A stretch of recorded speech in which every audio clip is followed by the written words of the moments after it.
হাই বন্ধু বান্ধৱীসকল happy new year 2020 নতুন জীৱন নতুন সপোন নতুন আশা আৰু জীৱনৰ সকলোতেই নতুনত্বই আগৰি ধৰি আপোনালোকৰ লগতে আপোনালোকৰ পৰিয়ালৰ সকলোৱে জীৱনটো ৰঙীন কৰি তোলক তাৰে কামনাৰে আগন্তুক নৱবৰ্ষৰ শুভেচ্ছা জ্ঞাপন কৰিলোঁ।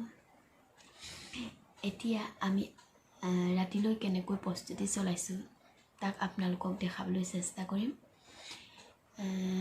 এতিয়া পাই যা যোগাৰ চলাওঁ, ঠিক আছে।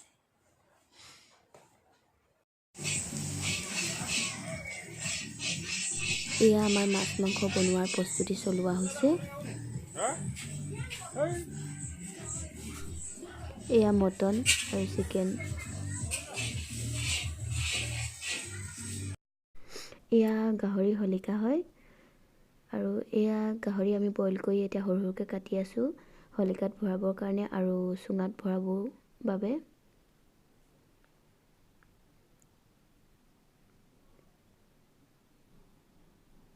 এয়া আমি জুইৰ ওচৰত বহি আছোঁ।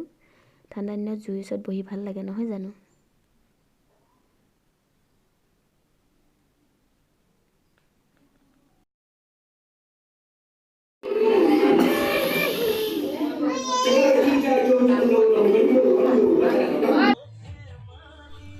ঠাণ্ডাৰ কাৰণে ল'ৰাটোক বাহিৰলৈ উলিওৱা নাই, তাক ভিতৰতে বহাই থৈছোঁ, ভিতৰৰ পৰাই চাই আছে।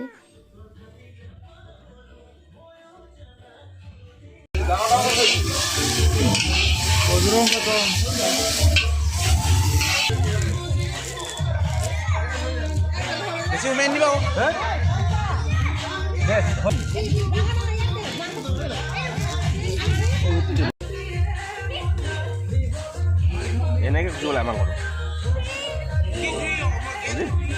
মাংস এনেকৈ খুজিব লাগে, এতিয়া ঘূৰি নাযায় মাংসটো।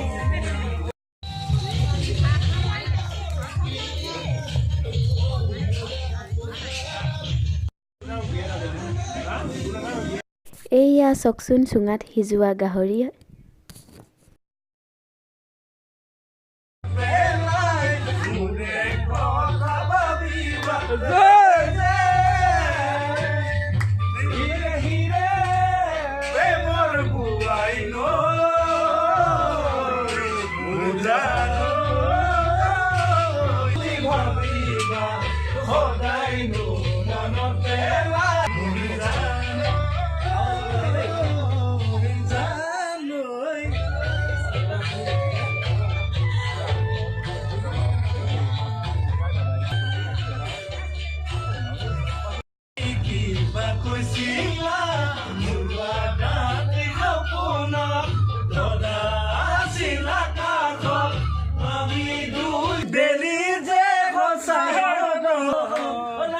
ফুলাৰ বতৰ মোৰ মৰমৰ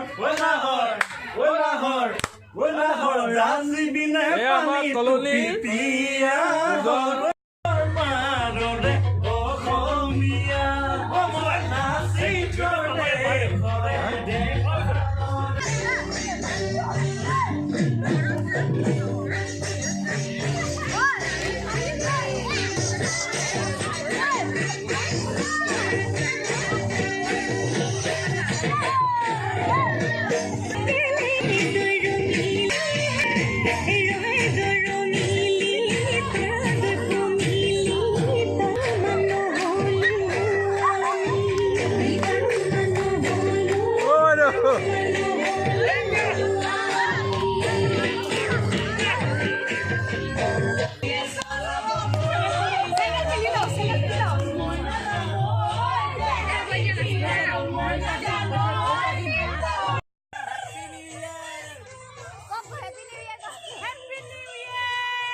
মোৰ ইমানেই ভোক লাগিলে কণ ভাইটি ভণ্টিসকলৰ লগতে খাই দিলোঁ আৰু মোৰ যদি ভিডিঅ'টো চাই আপোনালোকৰ অকণমান হ'লেও ভাল লাগিল তেতিয়াহ'লে ছাবস্ক্ৰাইব কৰিবলৈ নাপাহৰিব আৰু কাষতে থকা বেল আইকনটো দবাই দিব।